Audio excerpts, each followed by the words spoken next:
A 10-point agenda is at the center of the political pact signed between President William Ruto and ODM leader Raila Odinga. The 10-point agenda includes the proposed implementation of the NADCO report, which, among other things, proposes the creation of the office of the official opposition leader and that of Prime Minister. As you'll hear now from Ayub Abdikadir, the pact is a mixture of proposals to amend the constitution and implement existing provisions of the current constitution.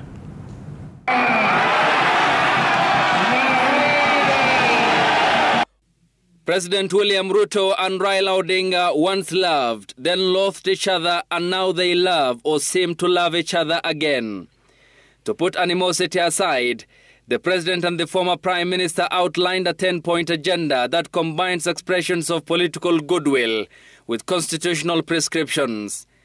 They granted to the 47 units, the centre accused of strangleholding the units financially. Displaying dissatisfaction, Kenya's young generation in 2024 laid collective blame at the doorstep of the country's leadership for failing to live by the principles of good governance and integrity, en masse flooding the streets over unemployment, underemployment, marginalization and exploitation. Then, with an avalanche of debt and a taxation regime squeezing the pockets of the public also starred. And despite the stoppage of a task force put together by the President in the aftermath of June 25th, and the High Court order compelling the National Treasury to make public the country's debt register, it remains an unresolved puzzle. It's a fragile balance not to overreach the mandate of constitutional organs and also not to compromise Article 4 of the Constitution that characterizes Kenya as a multi-party democracy.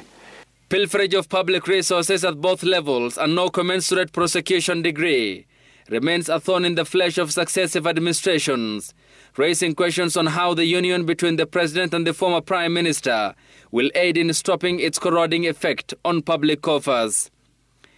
Adherence to the rule of law and constitutionalism has been a lacking ingredient post-2010, including the President and Kenya Kwanza Brigade's constant attacks against the judiciary over orders against their programs.